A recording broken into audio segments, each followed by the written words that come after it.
Hola, ¿cómo están? Soy tu abogada Priscila Ruiz y el día de hoy en Aquí se habla derecho conversaremos en materia de familia sobre la regulación de los alimentos para los hijos.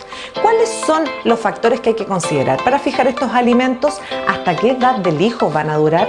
¿Requiere un proceso de mediación previa para poder demandar alimentos en tribunales? Esta y todas las dudas que tengas las resolveremos a continuación.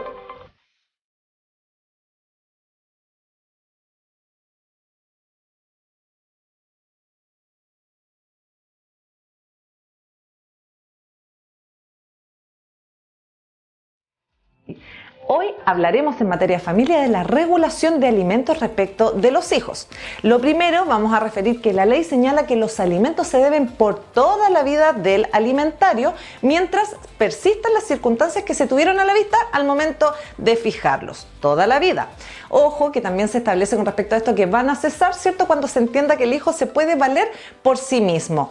¿Y cuáles van a ser aquellos casos en la práctica? Primero, cuando el menor ha terminado de estudiar su primera carrera técnica o profesional. En caso que el menor no haya terminado de estudiar, se establece una edad límite para esto en el sentido de la contribución de los padres, que es hasta los 28 años de edad. Ojo que aquí no rige si hay un menor que va a estudiar una segunda carrera. Se va a entender cesada esta obligación de alimentos o con posibilidad de cesarla desde que cumple su primera carrera. Y tres, también vamos a tener la situación del caso de la emancipación. Por ejemplo, un niño que no habiendo cumplido sus 28 años, pero no quiso estudiar o dejó sus estudios, no quiere continuarlos y comienza a trabajar.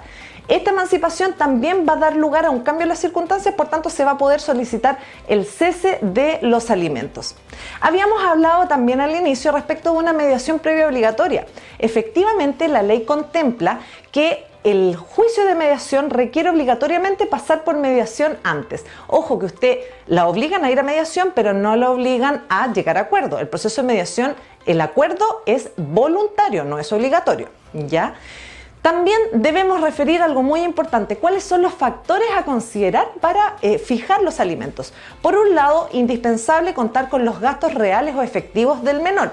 Recuerden que acá son todos los relativos a vestuario, alimento, educación y todo esto que siempre se consideran, pero hay algunos tantos que no siempre es así y que deben incorporarse y dice relación con los gastos habitacionales. Si bien es cierto es una madre o un padre, cierto, el que a lo mejor paga el dividendo o el arriendo, cierto, luz, agua, gas, estos ítems también son gastos efectivos, los menores también hay que considerarlos para efecto de sacar este cálculo, ¿ya? Y por el otro lado también se van a considerar los ingresos efectivos del padre. Ojo que muchas veces hay padres que tratan de esconder un poco, no dicen cuáles son todos sus ingresos.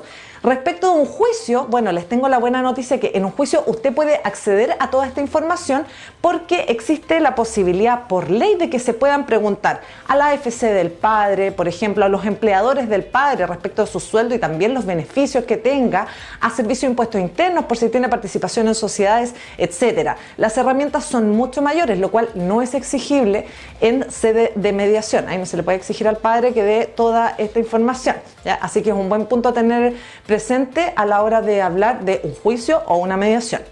Y por último, quiero hacer referencia para que la gente tenga un poco una consideración básica de los alimentos aproximados que sean, al menos en los mínimos y los máximos.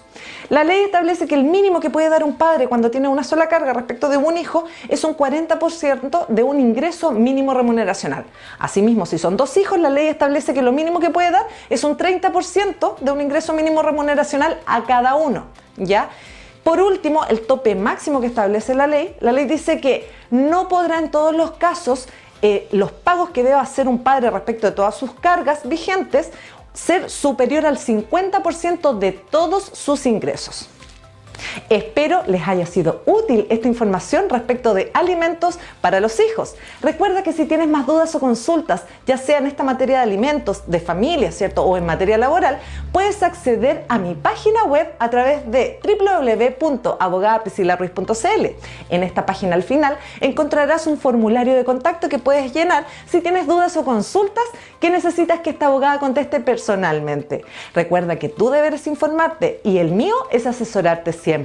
Soy tu abogada Priscila Ruiz y nos vemos próximamente acá en Aquí se habla derecho.